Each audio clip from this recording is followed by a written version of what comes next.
That's what I should do. Yes, Ben, in the words of Ghanaian diplomat and former Secretary General of the United Nations, Kofi Annan, terrorism is a threat to peace, stability, and human rights. This is the case in Shiroro local government area of Niger State, where bandits now enslave residents to work on their farms. Reports on the exploitative trends in the state showed that a terrorist leader collected over 20 bags of soybeans from farms in Alawa and its neighboring communities. Meanwhile, with a disturbing trend of insecurity in northwest states, Governor Dikko Umar Radda of Katsina State has urged residents to adopt proactive measures to protect themselves against bandits. But in the face of persistent security threats, the question remains that who will bail the cats we kill? You know, when I hear some of these governors from northern Nigeria talk like this, I get angry. It's ridiculous. I don't know the problem with some of these governors. Okay, you created vigilance teams. Dikko Umar Radda and the governor of Zamfara State, they both set up vigilance teams. This vigilance corps that they set up, they can't stand up to these bandits. Bandits slaughter them at will. There was a day in which in Zamfara, they killed more than 60 of the vigilantes. Yes, more than 60. Now, vigilantes are lightly armed. Some of them have pump action and all that.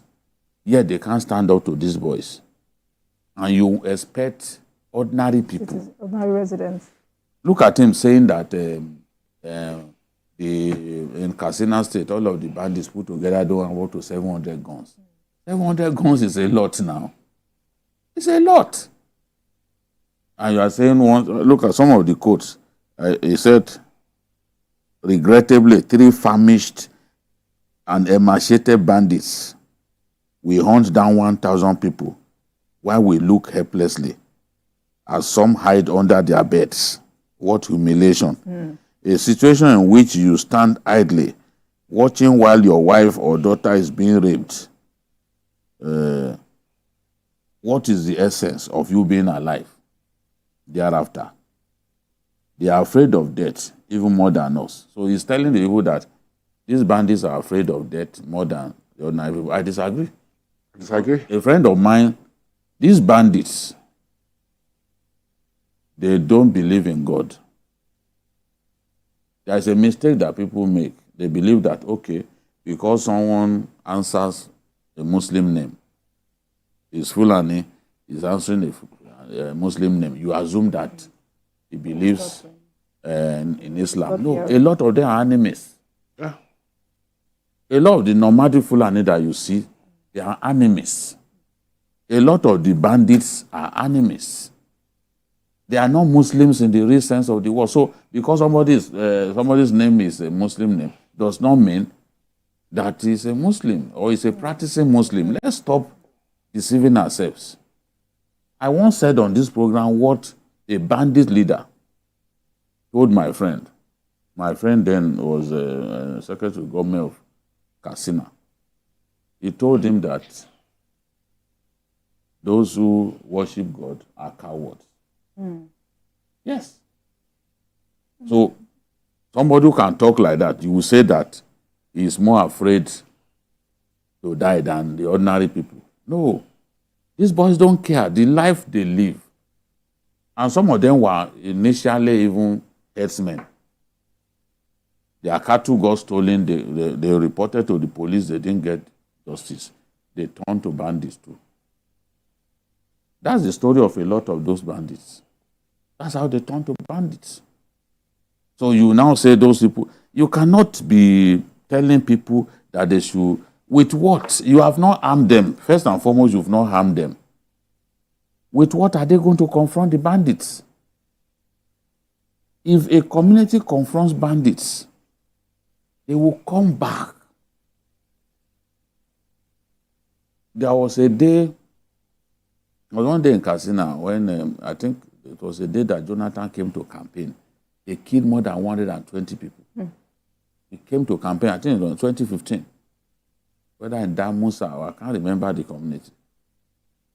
They killed more than 120 people. It was a market day. And why did they do that?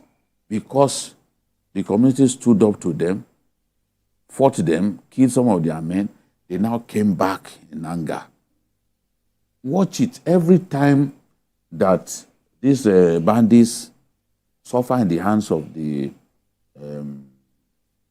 vigilantes, they will come back. If they don't leave that community, they will come back in anger, slaughter people in that community, and they will not allow them to bury their dead. That's another thing they do. They will tell you, we'll kill your people and you won't be able to bury them yourself. Take them away? They leave them to rot.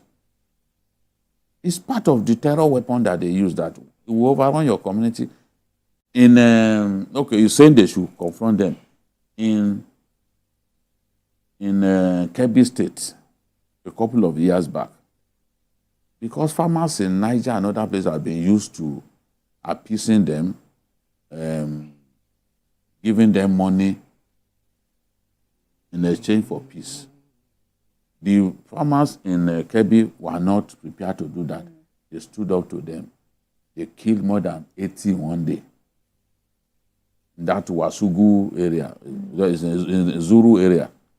They killed more than 18 in one day. These stories, if you Google this, you will see some of these stories. So how do you tell people to go and confront? Have you seen Bello Tuji and his people with the kind of weapons they are carrying? Have you seen Dogo Gide? Because the bandits are respected based on the kind of weapons that they have. Bandits like Dogo Gide, who carried out the attack on those FGC students, and some of those who took part in the operation, in the attack on the train, they got 100 million each. Yeah. The Pakistani, they took 200 million to free him. With that money, they are able to buy weapons in the black market. And some of them, go back and watch the video of the meeting that Sheikh Gumi had with bandits. Look at the kind of weapons on display. Even the picture alone. I wish the producer can find the picture. Look at the kind of weapons. They have submachine gun. They have the general purpose machine gun. They have rocket-propelled grenades.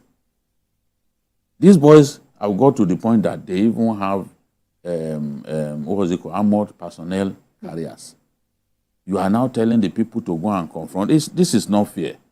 He admitted, though, that government has failed in its responsibility to protect the people.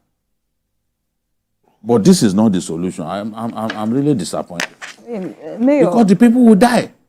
This is not the first time Governor Dikko They keep saying that word every time. Yeah, but it's just with all respect to him, he's just being responsible, because it's the duty of government, it's the primary duty of government to protect life and properties.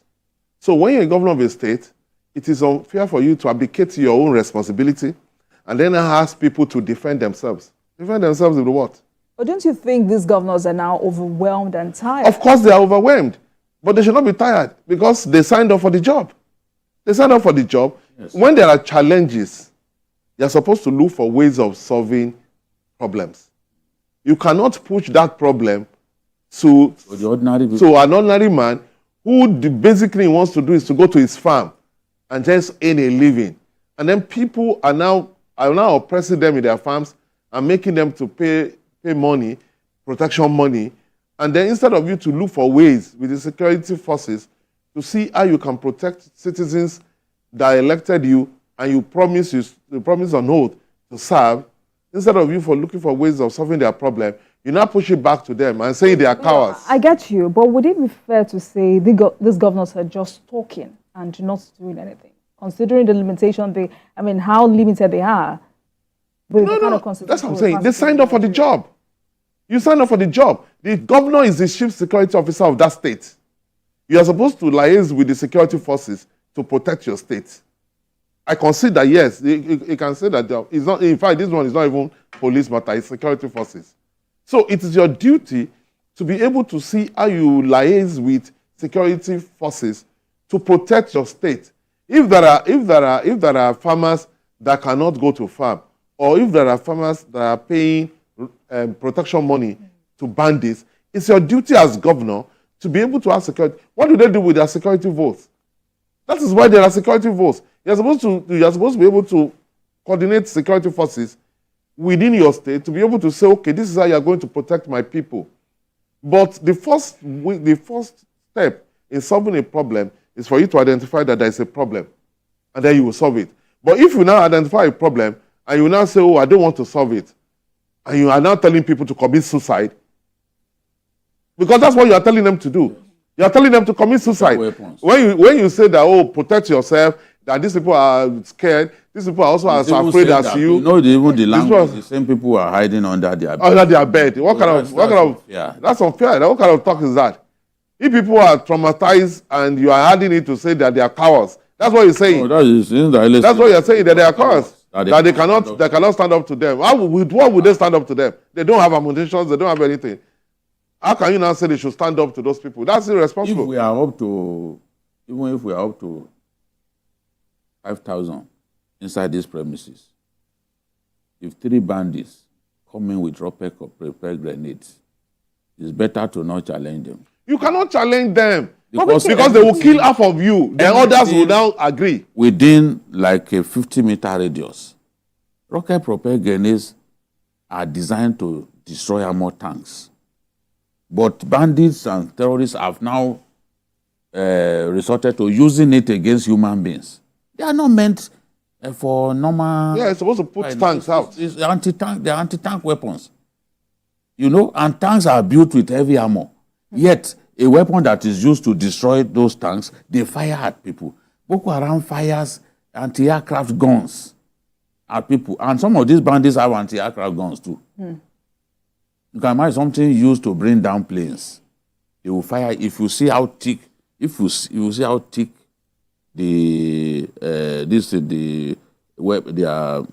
called? The projectile is for the anti-aircraft weapon. Very thick. If it goes into a human body. In fact, when people hear the sound, they start running. Nobody wants to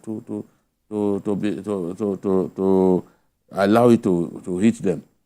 So you are saying these people that you go, other than defend yourself, you go and hide under your beds. I can't believe this. He made a statement, and I don't know whether both of you can make sense of this statement. He says, they spare any community that they are aware resist their incursions. They don't dare attack such communities. I disagree. I've told you before that communities that confronted them, they came back. They do that all the time. And slaughtered the people. I disagree. I don't know where he got this information from. Communities that stood up to them, I have examples in Niger where vigilantes stood up to them, they slaughtered them. I gave the example of Kebbi. Even Boronu, the JTF people. They know they have weapons, they will come back. Do you know how many JTF leaders they've slaughtered? If they tell the story of JTF members that Boko Haram has killed, they are heroes of the world. Yeah. We've lost them in hundreds. How do you, the weapons that they carry, people don't carry. And you are saying they should not hide under their beds, that they rape your wife in your presence. Why do you want to live after that? Come on, this is unfeeling. You can't say this to people who have lost their farms. Even Buhari as president, his advanced party was going to Daura. Yeah. Did they not confront? They attacked them now. Bandits attacked the team. With the media team, security, they attacked the team. You are the people who have the courage to go and attack the convoy of the president. And you say they are not afraid they are afraid to die. No. These boys are not people who are afraid to die. They don't. If he knows them very well, I think the governor has been largely misled. If he knows these boys very well, so they don't care. If death comes, maybe because they don't really believe. In fact, it's part of their business. Death is a natural thing to them. Death comes, it comes. They don't care. So don't say that they are. It's trying to mobilize people to commit suicide. Don't say that they like the rest of us, that they are afraid to die. No. Anybody involved in arms struggle. What you should do, instead of telling people to go and commit suicide, what he should do is to form them into vigilante groups and harm them enough to be able to complement, not that they will do the job, complement what the security forces are doing.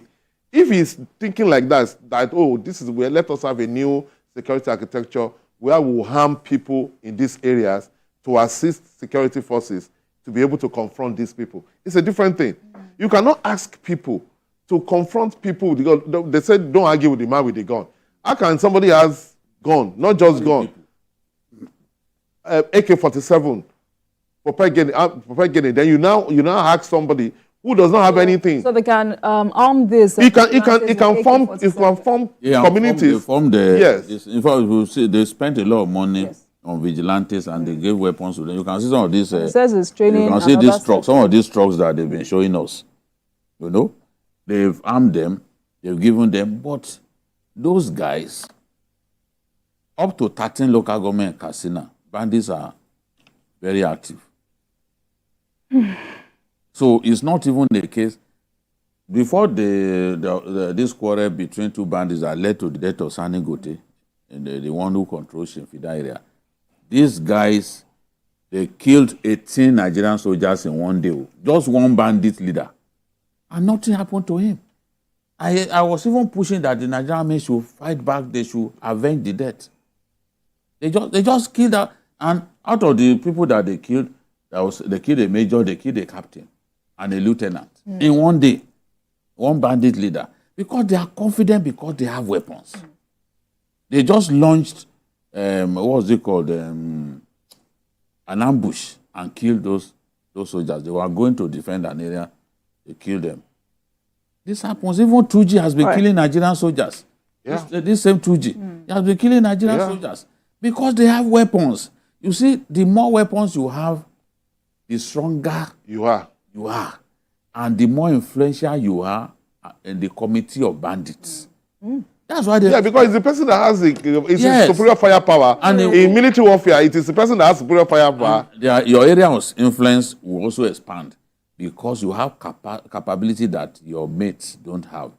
Why do they fear Dogo Gide today? Because Dogo Gide has been able to do some big pieces of business. I'm sorry I had to describe it this way.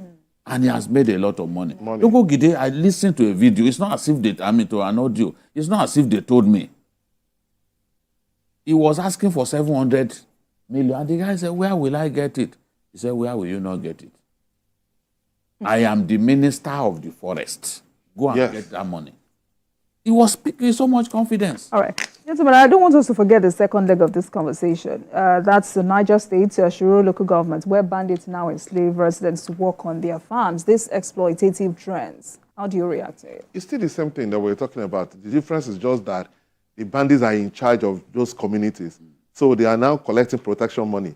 That money is protection money. That before you can work on your farm, you have to pay us. If you don't pay us, we're not forcing them to go and plant for them. For them. It's not a new thing. When I went to Anka, they told me the same story that they take us to their farms. They now have farms too in areas that they are controlling. So you help them to plant. So that they can get food from those farms. You help them to plant. Otherwise, your own farms are not safe. You help them to plant. You do the work for them. People are happy to do it because they will not kill them. Now, unfortunately for us in this Shiroro area, there's a place called Alawa. Nigerian Army moved out of the area. Since Nigerian Army moved out of the area due to some setbacks in the hands of these boys, they've been doing what they like there. Telling people, look, you have to farm for us, stealing people's crops, and just operating the way Boko Haram used to operate when they were controlling communities. That's what is happening there. There's a need for the military to return to Alawa. Yeah. Forget about the setback that you suffered in the hands of these people because yielding that place to them and allowing them to treat our people the way they like is not right. Go back to the area, secure the area, and keep our people safe. So this is what is happening in Niger. And in Niger, you have elements of Boko Haram, elements of bandits, because there is also a lot of mining that is going on in those areas. the Shiroro area especially, the chief of army staff has to order his men to go and liberate Shiroro area. These boys have operated with reckless abandon in that area for too long, and they have killed so many soldiers. They've killed so many soldiers. So those guys must return to the area where they retreated from and keep our people safe. Absolutely. I mean, the ultimate basis for this conversation is that government swings into action so those communities become safe for our people to reside. Thank you so much for joining us on the program, gentlemen. Babajide Kolade Tutoju, Mayor Akipelu. Thank you so much for your time. Thank you.